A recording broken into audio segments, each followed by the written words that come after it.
은혜 받으실 하나님 말씀은 창세기 1장 1절로 5절입니다. 하나님의 영광이 빛에 나는 제목입니다. 천사들은요, 하나님이 부리는 자들로 하나님께 수종드는 자들입니다. 종입니다. 육체가 없는 종입니다. 사람은 육체가 있는 종이고요. 종이 두 종류인데 하나는 육체가 있는 종, 하나는 육체가 없는 종. 그래서 인간을 뭐라 그러면 고난의 종이라고 표현을 합니다. 육체를 갖고 있기 때문에 육신의 종이 안 먹여준 이생의 자랑이 내게는 없겠습니까? 목사인 내게는. 누구에게나 다 있습니다. 미움, 질투, 시기, 분노와 울분은 내게 없겠냐고요. 내게도 있다고요. 그런데 천사들은 하나님이 부리시는 자들이에요. 오직 하나님만 부릴 수 있어요. 그리고 예수를 영접해서 하나님의 자녀가 되는 권세를 가진 자녀들이 부를 수 있는 능력을 가지고 있습니다. 근데 그 소속은 하나님의 소속이고 우리 소속은 아닙니다.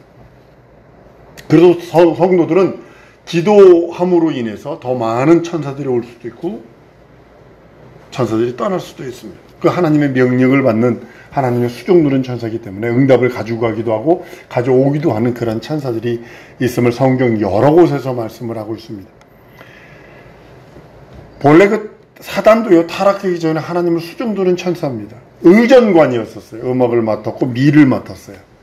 그러니까 지금 그 의정관들 보면 대통령이 오면 옆에 의전하고 경호하고, 이번에도 우리 국군의 날 그 행사를 보니까 한 손으로는 자동차를 탔는데 한 손으로는 리무진을 타는, 한 손으로는 이 자동차 위에 있는 가드레일을 딱 잡고 한 손은요 이 품을 떠나질 않아요. 손이 전부 다 있는 사람이 다 손이 여기 있어요. 이 안에 총이 들어있거든. 그러니까 손을 아주 경직되게 있는 그런 모습을 봅니다. 하나님을 수동주는 천사예요. 근데 사단이라는 시브리적 언어는 뭐냐면 원수자, 원수라는 뜻이고요. 배반자, 반역자라는 의미를 갖고 있는 말이 사단이라는 뜻입니다. 호사탄 났습니다. 하나님을 섬기던 천사가 자기 지위를 지키지 않고 자기 처소를 떠나버립니다. 마치 신하가 임금을 섬겨야 되는데 임금이 잠시 자리를 아직 오시기 전에 반역을 해서 쿠데타를 일으킨 그런 모습입니다. 근데 하나님께 대적을 해서 하나님과 원수가 된, 하나님을 반역을 한 대적자가 된 배반자가 되어버린 것이 루시엘이었던 루시퍼입니다. 그가 천사 사단이라고 불리게 된 것이 바로 그것입니다. 임금을 섬겨야 하고 충성을 다해서 섬겨야 할 신하가 임금을 반역한 것 같습니다. 임금이, 우리나라의 임금은 누구를 세우기 전에 무슨 얘기를 하는지 아십니까? 불러드립니다. 그리고 자네 나하고 차 한잔 하실라는가? 그럽니다. 그 소리에 임금은 신하는 목숨을 거는 겁니다. 차라는 나무는 씨를 갖다 심으면 자랍니다. 그러나 왠겨 심잖아요. 100% 죽어버립니다. 차라는 나무는. 임금이 신하에게 나와 차 한잔 하실라는가? 이 소리는 내가 죽는 한이 있어도 나만 섬길라는가? 이런 뜻이거든요. 아버지가 아들과 함께 국정을 논할 때 뭐라는지 차를 갖다 놓고 논합니다. 그리고 아들이 그럽니다. 엄마가 다가래도 들고 들어오면 그럽니다. 남 들어오십니다. 그리고 국정 얘기를 딱 끊었다는 거 아니에요. 왜냐하면 엄마는요, 남편이 죽는 것보다 남편은 남이기 때문에 죽는 건 별거 아니에요. 그러나 자기 속으로 난 자식이 죽을까만 무서워가지고 고발해버린다고요. 그러나 아버지와 아들은 국정을 논할 수 있어요. 지금 이게 뭐냐, 지금 이게 쇄신해야 되는 거 아니냐, 라면서 국정을 논할 때 이 말이 잘못 들어가면 반역이 될 수 있어서 죽을 수 있으니까 아들은 그럽니다. 아버지와 차를 마시며 국정을 논하다가 나라에 대한, 임금에 대한 그런 전반을 논하다가 엄마가 과일이라도 가지고 들어오면 남 들어오십니다.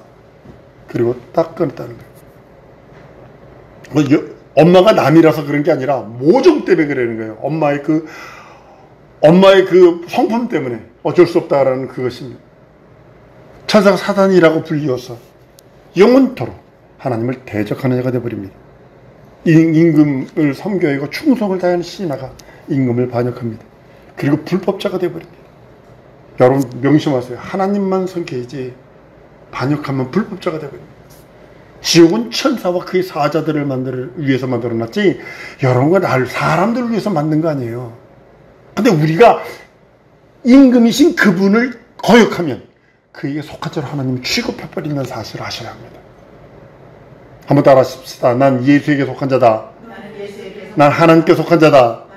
그래서 그의 명령에 충성하고 그의 명령에 최선을 다하는 겁니다. 불법자가 된 마귀를 하나님이 이 불법자를 흑암에 가두십니다. 유다서 1장 6절에 자기 지위를 지키지 아니하고 자기 처소를 떠난 천사들을 큰 날의 심판까지 영원한 결박을 흑암에 가두셨습니다.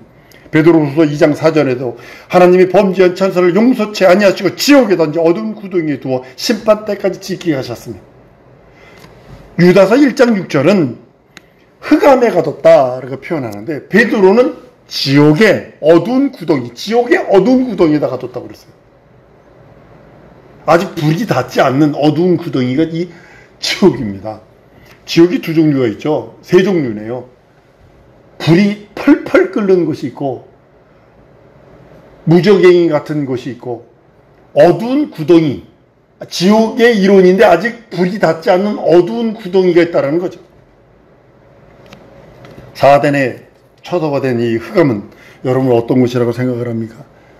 사람들은 생각을 해요. 흑암이 마치 해가 비치지 않는 낮에 반대되는 밤과 같은 곳을 흑암이라고 생각을 합니다. 이렇기 때문에 신앙생활이 엉망이 되는 거예요. 흑암에 가뒀대. 그리고 깜깜한 데 가뒀다라는 생각을 해요. 해가 없는 어두운 곳. 그러면 천사는 밤에 활동을 하지 못합니까? 조금만 생각해 보면 되는데 천사는 밤에 일 안 하나? 그러면 그 흑암이 이 태양빛의 반대인 어둠이 아니라는 사실을 분명히 알 수 있는 거 아니에요. 이 흑암은요, 천사가 어둡다고 하는 그 흑암이 아니라, 창조된 빛이 없는 그런 흑암이 아니라, 조물주의 빛인 하나님의 영광의 빛이 없는 곳을 흑암이라고 그러는 겁니다. 한번 따라합니다. 하나님의 영광의 빛이 없는 곳이 흑암이다. 명심하세요. 여러분과 나의 심령 속에도 죄가 들어오면 하나님의 영광의 빛이 가려져서 하나님의 얼굴을 배울 수 없고 하나님의 뜻을 분별할 수 없고 하나님의 의의를 그 의의 앞에 순종할 수가 없어요. 조물주의 빛, 이것이 하나님의 영광의 빛입니다. 조물주의 빛이 없고 영광의 빛이, 하나님의 영광의 빛이 없는 그곳을 흑암이라고 하는 것이 성경의 말씀입니다. 이 흑암이라는 곳에 하나님께서는 별도로 빛을 창조하세요. 창세기 1장 2절입니다. 땅이 혼돈하고 공룡 흑암이 깊음 위에 있고 하나님의 신이 수면에 운행하시니라. 하나님이 가라사대 빛이 있으라 하시매 빛이 있었고, 이것이 어느 날인가 다시 없어질 수 있는 그런 빛입니다. 에너지라고 합니다. 창세기 1장 3절의 그 빛은요, 태양빛을 뜻하고 있는 게 아니라 태양 그 빛을 만들 그 모든 것에 대한 근원을 말하고 있습니다. 조물주의 빛이 없는 곳에 주어진 빛이 현재 우리가 보고 있는 그 빛, 이런 조물, 태양과 같은 그 빛. 여러분, 태양과 같은 빛, 이 빛, 이걸 여러분 왜 하나님께서 지었다고 생각을 하세요? 조물주의 빛을 생각하는 예표라고 생각 안 드세요? 창조주의 빛, 영광의 빛에 대한 예표라고 생각 안 드세요? 많은 사람들이 이 태양빛만 가지고 있어요. 저도 가끔가다 인터넷 유튜브를 통해서 보면 우주가 또 지구가 100만 배 큰 게 태양이요. 태양의 1억 배 이상 큰 별들이 우주에 가득하다. 이렇게 이야기합니다. 근데 그런 빛이 아니라 하나님의 영광이라는 빛, 조물주의 빛, 그 빛을 말하고 있는 것에 대한 예표입니다.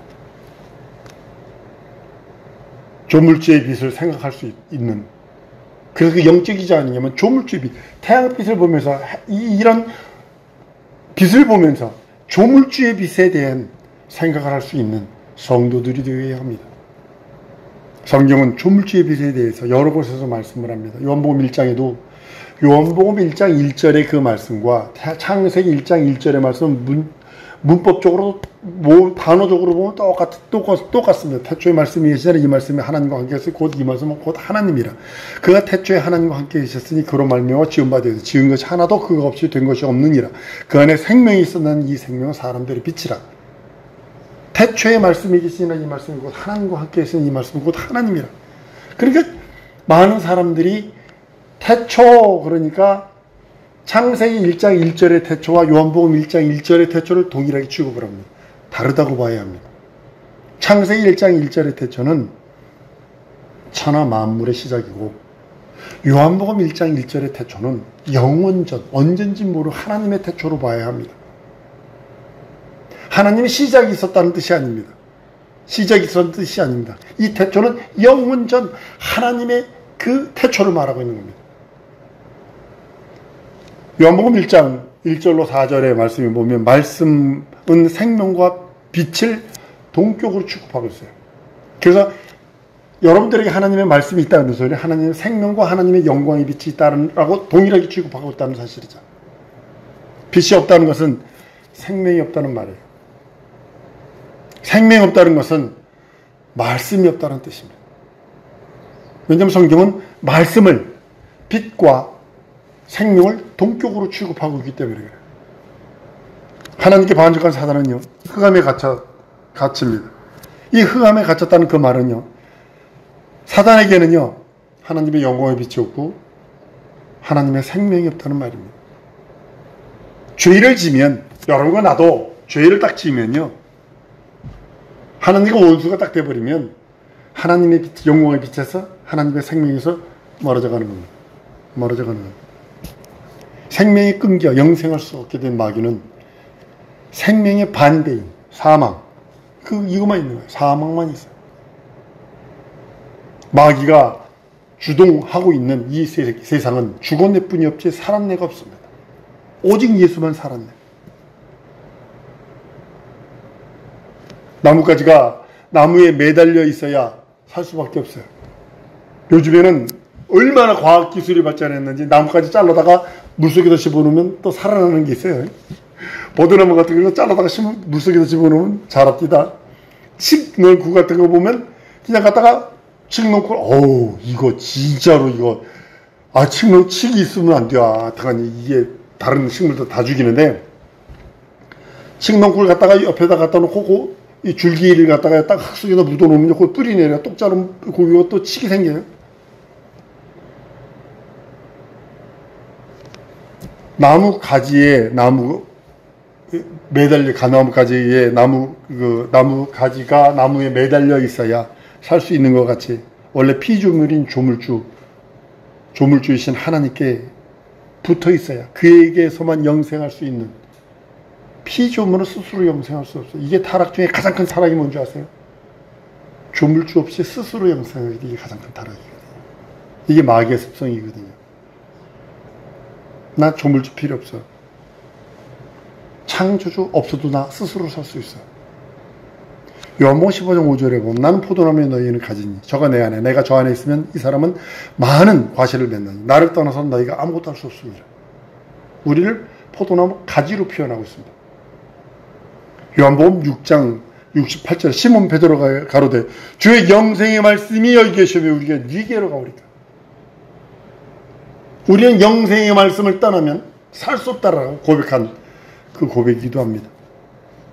성경은 영생에 대해서는 하나님의 말씀, 하나님의 명령이 영생이라고 성경은 말씀을 합니다. 예수의 하나님의 명령이 영생인 줄 알아. 하나님의 명령이 영생인 줄 알아. 우리가 그의 말씀을 소유하면 그 말씀을 자기 영혼의 명령으로 인정하고 그 명령에 순종해야 합니다. 의사의 말을 듣고 약을 먹습니다. 이 약을 먹으면 맞습니다. 그 말을 듣고 그 말이 명령이 돼야 내가 먹는 거예요. 명령이 돼야 먹는 거예요. 명심하셔야 합니다. 한번 따르면 하나님의 말씀이 명령이 돼야 생명이 된다. 내가 순종할 수 있으니까. 세상에도 뭐 여러 번 명령 안 되는 것들은 내 것 될 수 없어요. 절대로 내 것 될 수 없어요. 그리고 그 명령에 순종치 않으면 영생은 물 건너가는 거예요. 죄용서, 속죄, 거듭남 물 건너간 거예요. 이론적인 거예요. 철학적인 거가 돼버려요. 논리적인 것이 돼버려요. 구원은 논리가 아니거든요. 하나님의 명령, 그 명령이 없고 그의 말씀에 순종치 않는다는 것은 여러분 영생이 없다는 뜻이기도 합니다. 그래서 구원이 쉽지 않은 거예요. 누가 그래 구원이 쉽다고? 성령 받았다고요? 방언 랄랄라 한다고요? 전 그렇게 생각 안 합니다. 전 그렇게 생각 안 해요. 왜냐하면 순종치 않는 내 삶이 말씀에 순종하려 하지 않는데 지멋대로 사는데 하나님 없이 사는데 하나님의 명령을 거역하는데 태어날 수 있겠죠. 거듭날 수는 있겠죠. 태어날 수는 있겠죠. 태어나서 버림받는 아이들이 얼마나 많아져. 자기 친엄마가 갖다 쓰레기통에다 쓰레기통에다 버리는 건 괜찮아요. 남들이 데려다가 저거 하니까 산채를 생매장을 해버렸어. 여러분들 한번 따라 하십시다. 예수의 마음 주옵소서. 예수의 마음 두 가지 겸손과 순종입니다. 하나님 아버지 말씀에 겸손하게 순종하는 겁니다. 이와 같이 계명을 어긴 천사에게는 생명이 없습니다. 사망만 있어요. 또 빛이 없기 때문에 진리도 없습니다. 진리는 일직선 스트레이트를 뜻하고 있습니다. 변하지도 않습니다. 조물주신 빛이 떠난 천사는요, 진리가 없기에 변질되어 버립니다. 더러워지기 시작합니다. 자기의 그 특성들이 드러납니다. 하나님께서 예수 그리스도를 보내신 것은 천사들을 위한 것이 아니라 믿음을 가진 우리들, 인간들을 구원하려고 하신 그 하나님의 뜻과 섭리가 있다라고 성경은 말씀을 합니다. 히브리서 2장 16절에 이는 실로 천사들을 붙들어 주려 함이 아니 오직 아브라함의 자손들을 붙들어 주려 함이라 라고 성경은 분명히 말씀하고 있어요. 예수 그리스도가 오신 이유 중에 하나가 바로 그것이라고 말씀을 합니다. 영생의 말씀과 빛이 동격임을 성경을 통해서 말씀을 하고 있습니다. 그래서 우리는 그 말씀, 예수께서 친히 이 땅에 계실 적에 나는 세상의 빛이다 라고 했어요. 나는 세상의 빛이다. 빛으로 나냐 생명을 얻는다. 세상에 있는 동안에 내가 빛이라. 끝없이 요한복음 9장 5절에도 요한복음 8장 12절에도 계속 나는 빛이라. 나는 세상의 빛이라. 예수님이 빛이시기에 길이요 진리요 생명이신 그리스도 예수 안에서 우리가 하나님의 영광을 보는 거예요. 한번 따라 하십시다. 예수 안에서 하나님의 영광을 보리라. 여러분들이 예수 바깥을 딱 떠나는 순간에 거기는 흑암만 있는 거예요. 거긴 사망만 있고 거긴 거짓만 있는 거예요. 그래서 예수께서 너희가 내 안에 거하라 한 이유가 바로 거기 있는 것입니다. 하나님의 영광은 하나님의 것이었는데 예수로 말미암아 그 빛이 우리들에게 임하였기에 우린 그 빛 안에서 하나님의 얼굴을 배웠고 그 빛 안에서 하나님의 음성을 듣고 그 빛 안에서 자유해방탄감을 누리며 그 빛 속으로 걸어가는 겁니다. 이 땅에서는요 이렇게 살 수 있고 저렇게 살 수 있어요. 그런 놓치지 말아야 할 게 뭔지 아십니까? 내가 그리스도 안에서 길이요 진리요 생명의 길을 걸어가는 것입니다. 나는 길이요 진리요 생명 예수 바깥에서 걷겠다. 이건 거짓말 중에 상한 거짓말이요. 신비주의의 극한 신비주의입니다. 우리는 하나님의 영광의 빛과 창조의 빛을 구분할 줄 알아야 합니다. 우주 안에 창조된 빛보다 더 빠른 것은 없어요. 우주 안에는요. 이보다 더 큰 에너지도 없습니다. 그러나 우주 밖에 서라면 이 빛이 무슨 소용이 있겠어요? 우리는 우주 안에 사는 자가 아니라 우주 안에서 일단 살다가 100여 년 살다가 떠나버리는 것입니다. 창조에 속한 이 태양계에 살다가 영계로 옮겨지는 것입니다. 우리가 하늘에 계신 우리 아버지 기도할 때 이게 창조의 빛이 아니라 조물주의 빛을 힘입어 기도하는 것입니다. 여러분과 내가 좀 이따 기도할 겁니다. 기도 왜 해요? 여러분이 할 수 있는 건 여러분이 하세요.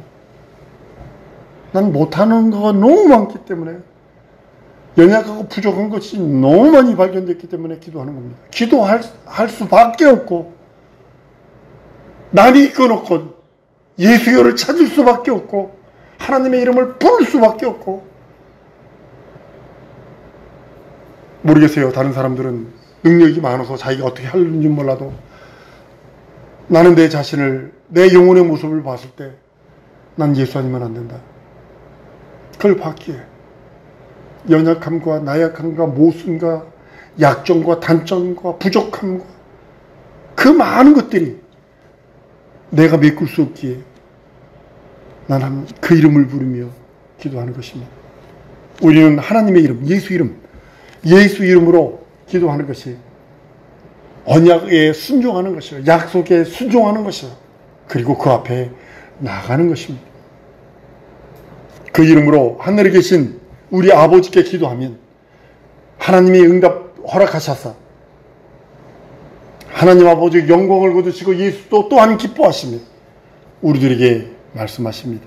요한복음 14장 13절에 너희가 내 이름으로 무엇을 구하더니 내가 시행하리니 이는 아버지로 하여금 인하여 아들을 인하여 영광을 얻게 하려 하심이라 라고 말씀을 합니다. 예수 이름으로 기도하면 그 기도가 하나님의 영광으로 상달되고 즉시 하나님이 들으시고 우리에게는 응답을 주신다고 하는 뜻이기도 합니다.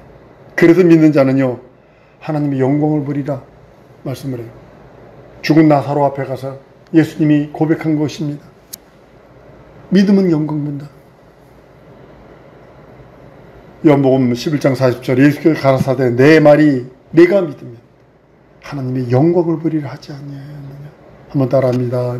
예수 말이 내가 믿으면 하나님의 영광을 보리라. 예수 말씀을 내가 믿으면 하나님의 영광을 본다. 쉽게 말하면 내 기도도 내 믿음도 하나님의 영광으로 하늘나라에 상달시키시고 응답도 영광으로 가져오셔서 내게 응답하신다. 방구나 풍풍 껴대고 그 트림이나 그 꺾게 되는 별별 없는 원숭이와 같은 육체를 가지고 있는 내가 하나님의 보좌에 내 목소리를 올려놓을 수 있다라는 그것이 하나님의 영광 아니면 안 된다는 거예요. 하나님과 교통할 수 있는 유일한 통로, 하나님의 영광을 열어주세요.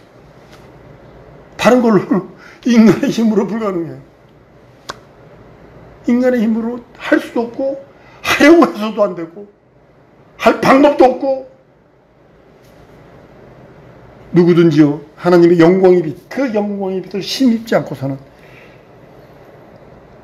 하나님의 그 모든 것을 경험할 수 없어요. 여러분, 기도 상달도 기도 응답도 하나님의 영광의 빛이라는 것입니다. 우리 사랑하는 성도들, 나는 다른 건 놓쳐도 돼요. 죄송합니다. 다른 건 놓쳐도 돼요. 그러나 놓치진 마세요. 주신 복을 놓치진 마세요. 그러나 하나님의 영광의 복, 영광이라고 하는 영광의 빛, 그것은 놓치시면 안 됩니다. 하나님의 영광을 잊어버린 사단은요, 다시 얻고자 해도 얻을 수 없어요. 여러분, 이거 비운 거 여러분 아세요? 야곱 팥죽 한 그릇에 장자권 팔아버리잖아요. 천사가 그 영광을 다시 얻으려고 애써 못 얻는다는 거예요. 불가능하다는 거예요. 불가능한 겁니다. 한 번 더 따라하십니다. 나는 육체라는 기회가 있다. 육체에 있는 동안에 하나님의 영광을 붙드세요. 기도도 영광으로, 찬양과 헌신과 봉사와 충성도 영광으로, 하나님의 영광으로, 응답도 하나님의 영광으로 오니까 하나님의 영광을 잊어버린 사단이 있는 이 흑암에는 하나님의 영광의 빛이 없는 것입니다. 예수께서 처음으로 하나님의 영광의 빛을 우리들에게, 여러분과 나에게 소개한 거예요. 그리고 그 영광의 빛 위에 길이요 진리요 생명의 길을 열어놓으시고 와라. 나보고 명령하는 거예요. 와라.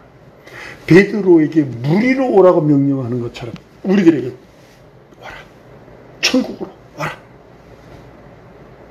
천국은 침노하는 자의 것이다. 하나님께서는 우리들에게 영광의 빛을 보여주시며 나로 오라 하시네.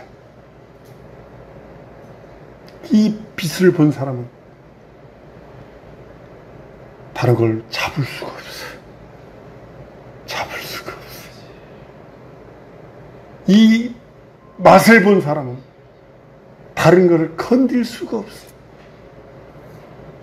난 이 시간에 우리 성도들 같이 기도하기를 원해요. 하나님의 영광의 빛, 조물주의 빛으로 내게 충만케 해주옵소서. 태양빛 속에 사는 내가 할 수 있는 게 무엇입니까, 하나님? 태양빛 속에 사는 나를 불쌍히 여기시고 하나님의 영광의 빛, 진리의 빛, 조물주의 빛으로 내 영혼, 육, 지정이, 진삼이, 사지백체까지도 충만하게 해달라. 우리 다 같이 통성으로 기도하십니다.